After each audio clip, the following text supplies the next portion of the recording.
everybody, today I'm going to be making the Psychedelic Snowflake number 2 from Conquering Mount Scrapwall with Brenda. I'll put the link to her video in the description so that you can find the pattern.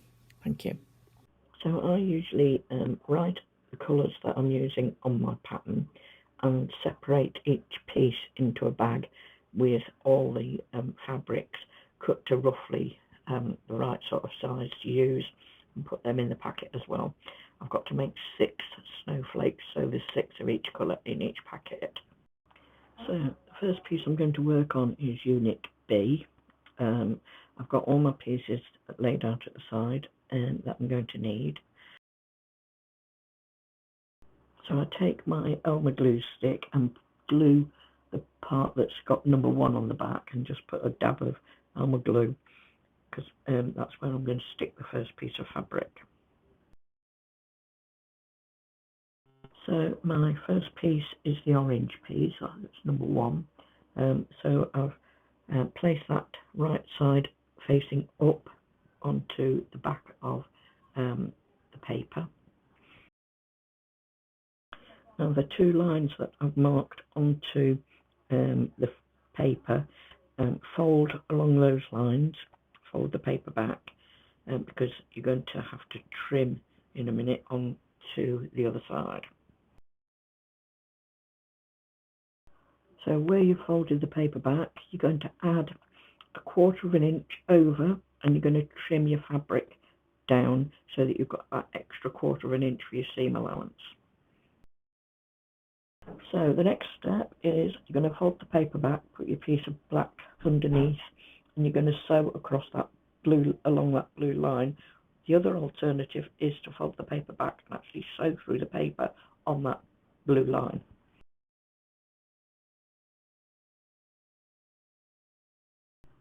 So iron or finger press your black piece back, and then you're going to fold the paper back down on that blue line that I've just marked, and you're going to take your paper and you're going to trim it 1/4 of an inch from the edge of that line.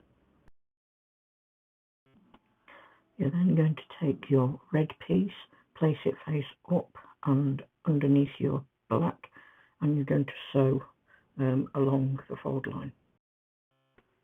So once again, you can either sew on through the paper, or you can fold the paper back and sew it next to the edge of the paper.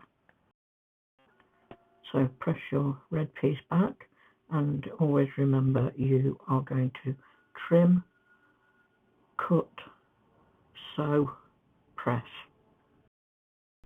So as you can see, that piece is sewn and pressed back into place. You're now ready to add the next red piece. So fold the paper back where the blue line is and trim it with an extra 1/4 of an inch, ready to add your black piece.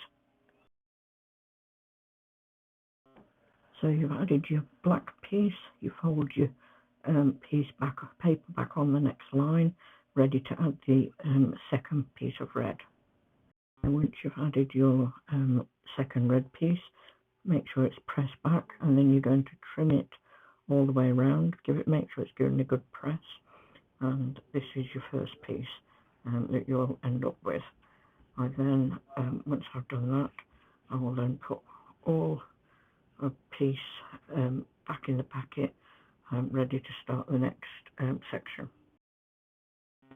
So section A is the second piece. You're going to work the way through exactly as you did with the first piece. Elmer glue stick your first piece on, trim it all the way around, adding your 1/4 of an inch by folding it back, and adding your pieces one by one as you go to continue building up your piece. It's always going to have a colour, and then the black, and then a colour. You're then going to have the black again and another colour. And this is going to be repeated all the way through until you get to your last piece on that edge, which is the purple. Doesn't matter then which end you start, whether you follow it in order and do add the black at the top first, or whether you add the piece that's underneath, which is the black and the green, doesn't matter which order you do, then put them back into your packet. So the final piece we're going to work on is piece C. Again, you start with your piece 1, which is the blue. Elmer glue, stick it underneath, and then you're going to trim all around it before you add the black at 2B. So we're just going to continue like we did on the other 2 pieces, where you add the black and then a colour and then the black and colour and so on. Now, as you can see on my final piece, which is the green, I'm a fraction out on the white paper, but I'm not worried about that because it's going to be in the seam allowance. So we're now going to take our first 3 pieces, and the first seam we're going to join is between the blue line. Now we're going to join these 2 pieces together where the blue line is. So that's the first piece made. You've now got to make another 5 pieces, so you've got 6 pieces altogether. Okay, so a couple of hints and tips. As you can see, this piece that black that I've just added is a little bit too short for me to trim.